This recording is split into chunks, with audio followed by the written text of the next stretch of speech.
ეს არ არის ცოდვა, ეს არ არის ღვთის წინაშე არავითარ დანაშაული, მაგრამ მარხვა არის, ნახეთ, მარხვა თვითონ სიტყვა რას გვეუბნება?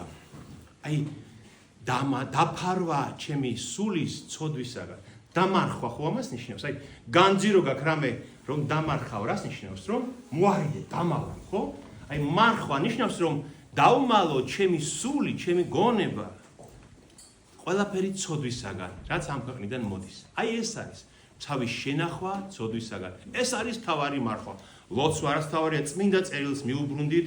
აი დაისახეთ მიზნად, დღეს ხომ ხვალ მარხვა იწყება 59 დღეა აღდგომამდე მარხვა. აი დაისახეთ მიზნად რომ უნდა იკითხოთ ყოველდღე წმინდა წერილი, ხო? აი დაისახეთ მიზნად რომ ვთქვათ, აიღე ლუკას სახარება მაგალითად და თქვი რომ მე ამ მარხვაში ლუკას სახარება თავიდან ბოლომდე უნდა წავიკითხო და გავიგო შეგრატები, ხო? ამაზე დიდი საქმე ღვთის წინაშე რა უნდა იყოს და შეგაძლებინოთ ღმერთი და შეხვდებით მარხვას აღდგომას განწმენდილნი. და კიდევ ერთი რისგან უნდა დაიცვას თავი ღმერთ ადამიანმა. ნახეთ, დღეს არის ასევე ხსენება ადამის 60-დან განდევნისა, ხო? იმიტომ ვიხსენებ ჩვენ ამას, რომ ჩვენმა მივბრუნდით 60-ში, ქრისტეს ჯვარცმა მიგვაბრუნა 60-ში და ახლა ჩვენი ვალია რომ ვიწამოთ მისი ჯვარცმა და სინანული გქონდეს ჩვენი ცოდვების, რომ ის აღარ დავკარგოთ, რაც უფალმა დაგვიბრუნა ჩვენ. და 60-ში რო დაეცა ადამი და ევა, აი ძალიან ადვილია ამის აი გააზრება, დამახსოვრება, უნდა ვიცოდეთ ეს. 60-ში რატომ დაკარგეს ადამმა და ევამ 60-ში? გიფიქრეთ ამას? აი რატომ? ვაშლი შეჭამა მართლა? ან რამე ხილი იყო ის, აი რატო დაკარგა 60-ში? იმიტომ რომ ღმერთის მცნებას გადავიდნენ. იმის ნაყოფის შეჭმაში კი არ იყო მთავარი შეცოდება. ღმერთმა რომ უთხრა ამ ხიდან არ ცნება მისცა რომ ამ ხიდან არ იგემოთო, ცნება არ დაიცვეს, გესმით? ამიტომ ყოველთვის როცა ადამიანი გადადის მცნებას, ღალატობს ღმერთს. და მაგრამ აი ეს ცნება როცა დაარღვიეს ადამიანმა და ევამ, სამი რამე მაცდუნა ის. ეს სამი რამე ჩვენ სულ მახეს გვიგებს. ნახეთ რა წერია ბიბლიაში, ეს არის ბიბლიის პირველი წიგნი, როცა მოთხრობილია როგორ დაეცნენ ადამი და ევა. და რომ დაინა ეშმაკმა რომ უთხრა ევასო რომ ღმერთმა რომ აგიგრძალათ, ეს არ არის მართალი. რომ შეჭამთ ამ ხიდან ნაყოფს არ მოკვდებითო, ღმერთმა უთხრა მოკვდებითო, თუ შეჭამთ ამ ხიდან ნაყოფს. ადამი და ევა უკვდავები უნდა ყოფილიყვნენ,კვდავები იყვნენ, თუ არ დააბრუნებდნენ ღვთის ცნებას, ხო? ეშმაკი ეუბნება მას რომ არა ღმერთმა მოგატყუათ, არ არის მასე რომ შეჭამთ ღმერთებივით გახდებით. და ნახე დაინახაო ევამ ეს ხეო, რითიც აცდუნებს. ეს ხე იყო ცდუნება, ხო? დაინახა და ეს ხეო რომ კარგი იყო საჭმელათო, თვალწარმტაცი იყო დასანახად და საამური იყო, აი საამურ ფიქრებს იწვევდა, წარმოდგენებს, ილუზიებს იწვევდა, რომ ამას რო ვიგემებ, ღმერთივით გავხდები. სულ სხვა ვიქნები, გესმით? ანუ სამი რამ იყო. სგულის თქმა, სურვილი ხორცის, რომ გემოგავიგო ამისი რა არის? თვალით მოიხიბლა, ძალიან ლამაზი იყო, თვალით მოიხიბლა და მესამე მოიხიბლა წარმოდგენებით, ილუზიით. დაუკვირდით, როცა რაიმე ცოდვას ჩავდივართ, ზუსტად ასე ვფიქრობ ჩვენ. ხომ ასეა? ხორცით გვინდა ის გავსინჯოთ, სხეული ითხოვს, მეორე თვალწარმტაცია. გვინდა რომ ის მოგწონს, გვინდა რომ ჩვენი იყოს, ხო?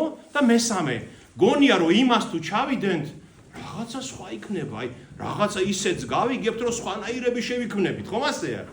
გაიხსენეთ ყველა ცოდვას, როცა ადამიანი ჩადის, აი ეს სამი საცდური ებრძვის მას. ამიტომაც შემდეგ იოანე ღვთისმეტყველი, ეს ბევრმა იცის თქვენთან, მაგრამ მე გავიხსენოთ.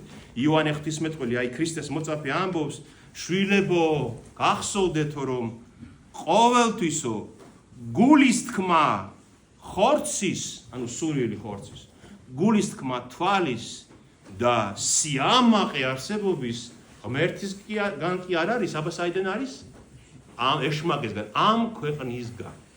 აი ამ სამ რამეს უნდა ერიდოს ადამიანი მარხვაში, ხო? აი მაგალითად გულის თქმა ხორცის რა არის? მარტივად რო თქვა, გულის თქმა ხორცის რა არის? საკვები მაგალითად, ხო? შეგრძნებანი, რასაც სხეულით ვიღებ ჩვენ, ხო? მარხვაში უნდა თავი შეიკავო ამისგან, ხო? ზოგი ცოლ-ქმარი ურთიერთობასაც ანებებს ერთმანეთთან, ხორციელ ურთიერთობასაც თავს, იმიტომ რომ ეს ეს ხორცის კვლის თქმა, ხო?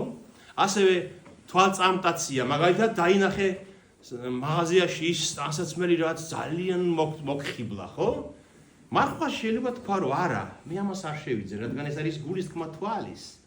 თვალწამტაცია და მაცდუნებს. თუმცა აი ხანდახან ხომ ასეა ხოლმე რომ შენ იცი რომ პრინციპში ის არ გჭირდება შენ. პრინციპში ძალიან ბევრი გაქვს, ხო? ჩვენ ახლა ადამიანები დღეს როგორ ცხოვრობთ, მილიონერები ვიცხოვრობთ წინა საუკუნეებთან შედარებით, ხო? აი მაგალითად 5 ქურთუკი გაქვს და მე-6 მაც მოგხიბლა. ხო? აი გულის თქმა თვალის. მე-6 მაც მოგხიბლა და გინდა რომ შეიძინო. ან კარგი ტელეფონი გაქვს, მაგრამ აი ის უკეთესია, ის უფრო თვალწამტაცია, ის ბოლო მოდელი და თუმცა ესეც კი იგივეს ასრულებს, მაგრამ ხედავთ, აი გულის თქმა შეიძლება მარხვაში აი ამისგან უნდა შეიკავო თავი, რომ თქვა არა, მე არ დაუთმობ თვალის სტუნებას და ამ ყველაფერს მოვახმარ სულიერს, ქველმოქმედებას, სიკეთეს, ხო? ხო ხდებით? და მესამე სიამაყე არსებობისა, ხო? აი იგივე რაც დღეს ვილაპარაკეთ, შენდობა ერთმანეთის სიყვარული, სიამაყე უნდა დაივიწყო, დათრგუნო შენში და სიმდაბლით მოექცე ყველას და ყველაფერს. სიმდაბლეს უნდა დაუბრუნდე და ღვთის მორჩილებას. აი ეს უნდა გავაკეთოთ მარხვაში შეგვაძლებინოს ღმერთმა, მაგრამ თუ არ ვიფიქრეთ ამაზე, თუ არ ვიცით, როგორ გავაკეთებთ? ვიფიქროთ ამაზე და შეგვაძლებინებს ღმერთი. აი ეს ბიბლიაში პირველად მე წაგიკითხეთ, ევას დაცემა გაიხსენეთ და იოანემ რა თქვა, ისიც გაიხსენეთ, რომ ყველა საცდურიო შვილებო იცოდეთ, რომ აი ამ სამი რამიდან შემოდის ჩვენში. ხორციდან, თვალიდან და ილუზიიდან, რომ რაღაცას მოგცემს ის შეცოდება, რომელსაც ჩავიდენთ ღმერთის წინააღმდეგ. დაგლოცოთ ღმერთმა, გაკურთხებთ ეკლესია მარხვისთვის, შეუდგეთ ამ მარხვას და შევხვდეთ 20 აპრილს არის წმინდა და დიდი აღდგომის დღე უფლისა. ჩვენთანაც ღმერთი. არ დაიყოს.